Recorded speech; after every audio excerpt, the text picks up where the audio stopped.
চাঁপাইনবাবগঞ্জের শিবগঞ্জের ঐতিহাসিক ও প্রত্নতাত্ত্বিক নিদর্শন প্রাচীন গৌড়ের বিভিন্ন স্থাপনা দেখে মুগ্ধ হয়েছেন ঢাকায় নিযুক্ত আমেরিকার রাষ্ট্রদূত ব্র্যান্ট টি ক্রিস্টেনসেন।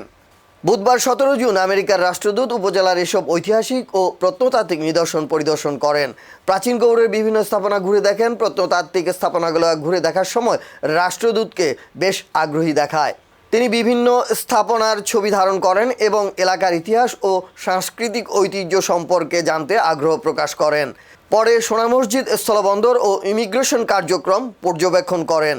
এ সময় ইউএস রাষ্ট্রদূত সোনা মসজিদ বিওপিতে বিজিবি সদস্যদের সঙ্গে মত বিনিময় করেন এবং সীমান্ত ব্যবস্থাপনা ও নিরাপত্তা কার্যক্রম সম্পর্কে খোঁজ খবর নেন। পরিদর্শনে আমেরিকান রাষ্ট্রদূতের সঙ্গে ছিলেন রাজশাহী রেঞ্জের ডিআইজি মোহাম্মদ শাহজাহান, 59 বিজিবি মহানন্দা ব্যাটালিয়নের অধিনায়ক লেফটেন্যান্ট কর্নেল মোহাম্মদ তাজুল ইসলাম চৌধুরী এবং শিবগঞ্জ উপজেলা নির্বাহী কর্মকর্তা মাজারুল ইসলাম। স্থানীয়দের মতে আমেরিকার রাষ্ট্রদূতের এ সফর চাঁপাইনবাবগঞ্জের ঐতিহাসিক ও প্রত্নতাত্ত্বিক গুরুত্ব আন্তর্জাতিক অঙ্গনে তুলে ধরতে ইতিবাচক ভূমিকা রাখবে।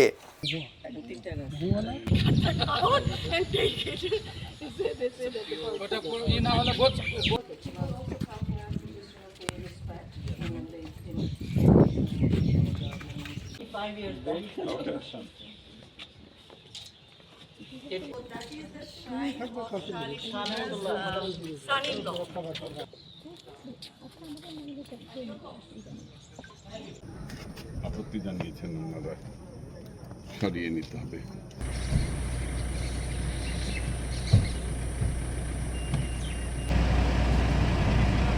অত টাইট করো না, জুম ছাড়ো।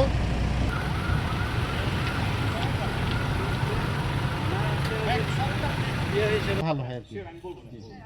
জি, আসসালামু আলাইকুম।